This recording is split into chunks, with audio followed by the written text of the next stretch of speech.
Hello, my name is Jared Wright, and welcome to my capstone presentation of false memory and the effects of social contagion in social media. Some of the reason I chose to focus on this topic have to deal with the increased focus placed on fake news within our society, as well as the overwhelming use of social media such as Twitter, which had 326 million monthly active users worldwide as of the third quarter of 2018. The objective of this literature review was to answer the following questions. Can and how are false memories transmitted via social groups? And is this done on a much broader scale through the use of social media sites like Twitter? If so, how might the formation of false memory be corrected? To do so, I focused on the subtopics of false memory, social contagion, and the interaction of both through social media use on the internet. When discussing false memories, it is important to know the three effects commonly categorized as a false memory. The first being the false event suggestion effect, which is a suggestion of an experience of an individual that has never occurred and yet over time is believed to be true. The second is the post-event misinformation effect, in which there is an inclusion of false information into a previously formed memory that is held to be true. Finally, there is the Dees-Roediger-McDermott associative memory illusion effect, also known as DRM, in which a memory error occurs when an individual reads a list of words that are semantically related, then recalls a specific semantically related lure word as having been part of the original list. Importantly, it is mentioned that in some of Dees-Roediger and McDermott's original studies, rather than reporting the falsely recognized items as merely familiar or known, subjects reported the items as remembered. With this understanding of false memory, we can now shift our focus to social contagion and the transmission of false memories. Binet in 1900 carried out some of the first studies into social contagion, in which he discovered that if he asked children individually to determine if a line was a similar length when compared to a set of lines, that child was able to carry out the task with little difficulty. However, if he or another child acting in a similar capacity were to suggest that their conclusion was incorrect, the child would likely also respond with an incorrect answer. This was repeated by Solomon Asch in 1951 in a very well-known study, and then later in 1955, Deutsch and Girard modified this model to rely heavily on memory. Within this modified model, the subject's pre-recorded answers or answers taken individually were frequently accurate. In similar form to Binet's experiment, subjects frequently provided incorrect answers in a group setting in order to avoid conflict. Then, in 2001, Roediger, Mead, and Bergman combined a similar method to the DRM and elements of these experiments on conformity to focus on a new theory for social contagion. Within the study, two subjects, one being a confederate of the experimenter, would study 6 scenes, each containing a total of 24 objects. Following this, a collaborative recall test was administered during which the confederate would introduce high or low expectancy items for each scene.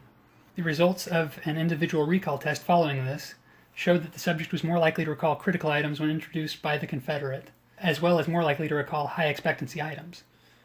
These were reported as known rather than remembered. A related study was conducted later by Bosden, Reisen, and Bosden in 2002, which focused on perceived group recall. For this study, participants arrived at the study 4 at a time and were perceived by the participants to be working as a group. Each was presented a word list derived from the DRM.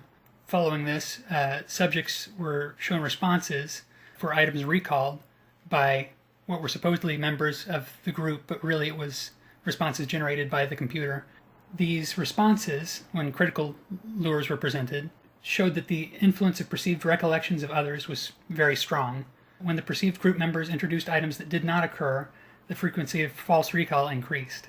Furthermore, once those critical words were recalled on the individual recall tests, they were subsequently recognized and judged to be remembered.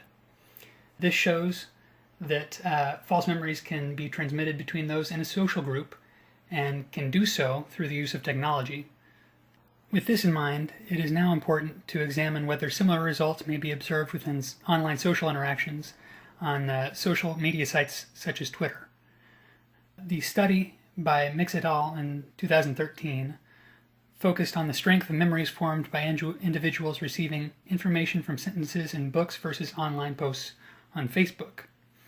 Within this study, 34 undergrads were shown 100 targets, either taken from sentences obtained from books or from Facebook posts.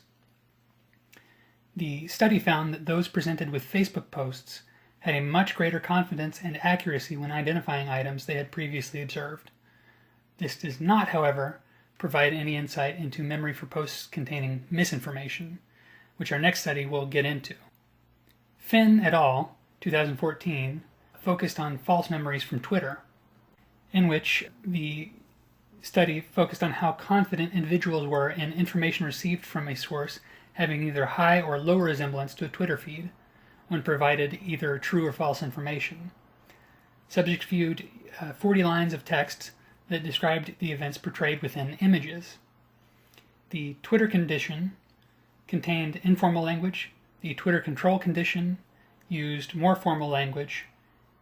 The control condition was titled Photo Recap and used formal language. Participants were asked to rate their confidence of the information being present within these images. Finn et al.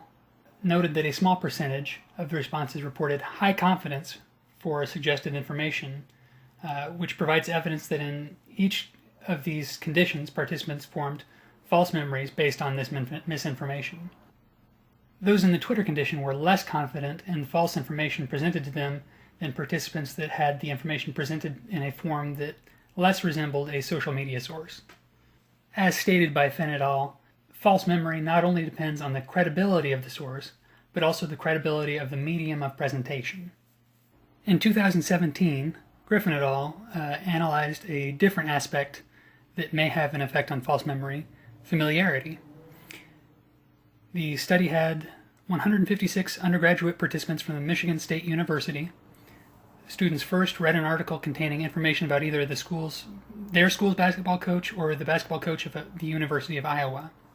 Following this, participants read tweets that were presented as either being written by Michigan or Iowa students about the Michigan or Iowa articles. The tweets were made up of 36 lines, 6 of which contained information that conflicted with information present in the article that they had read. Similar to Finn et al., Griffin et al. Reported a small percentage of false memory formation resulting from misinformation provided by Twitter. As they stated in their article, participants who read the less familiar Iowa article were more likely to incorrectly identify the source of suggested items and incorporate them into their memory than participants who read the more familiar MSU article. This is important as misinformation about events that surround unfamiliar topics may lead to shallower encoding, which in turn increases the likelihood of false memory formation. In 2014, McNabb and Mead set out to determine whether or not false memories could be corrected by studying the effect of restudy on socially introduced false memories. The study utilized 81 participants and recreated the study carried out by Roediger, Mead, and Bergman in 2001, the primary difference being that a portion of the participants were included in a restudy group, in which the participants were allowed a portion of time to re-examine the images that had been presented to them. The study showed that through restudy, participants were able to reduce false recall and recognition. Furthermore, those that were allowed longer periods of restudy produced more pronounced reduction in false recall and recognition. So, what is the ultimate take-home message when viewing all of these findings? It seems that social media absolutely has the potential to spread false memories. This is more frequent when the information is about topics which the user is unfamiliar. This may be reduced if the information is from an informal source, which is commonly found on sources like Twitter or Facebook. And restudy of the source material can correct previously formed false memories. So now I've got one example that provides just kind of an explanation as to why this is important. This can be found in a bogus Twitter account that stirred up controversy within the state of Kansas post-election of 2018, during which an account claiming to be the former Kansas governor, Sam Brownback, posted on Twitter stating that Kansas had let him down by electing godless liberal extremists. It seems clear to me that those who viewed this information would be likely to incorporate this false information, including how this post would reflect on the former governor's character, and then incorporate that into memory. This sheds light on just how important it is to reevaluate and re-study those primary source materials from which we draw our information online. There are, however, some issues with the studies that I've presented that require further examination. Logical and ethical issues make studies on topics like this very difficult. All the reported studies that I presented took place in a very controlled environment and may present results that are slightly different than those that would be observed in a real-life scenario. Further research is absolutely required to ascertain exactly what percentage of individuals using social media may be at risk of false memory formation, especially for sources of a verified informal nature or trusted friends and relatives. Finally, I just want to respond to the questions presented to me by Dr. Duncan. The first being, how has this project challenged me to think differently about the social world that we live in? I would say primarily this project has caused me to want to reevaluate the sources of information that I use on a daily basis. And it has really instilled within me the importance of source material, looking to the source material, especially for sources that are questionable in nature. The second question Dr. Duncan asks is, how has being a psychology major prepared me for employment opportunities? Now, I think that there are two parts to this answer. The first being that it has given me a deeper understanding of how we as human beings operate on the individual level on a daily basis, as well as a deeper understanding of how we operate as a group, socially.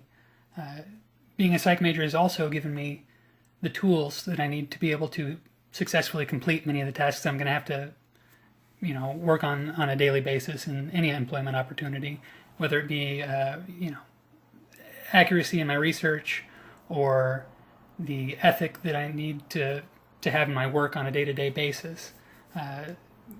Some of which has been seen in, just the writing of this capstone project itself. With that, I think we've actually reached the conclusion of my presentation. Thank you so much for watching, and I look forward to responding to any questions that I have in the future. Thanks so much.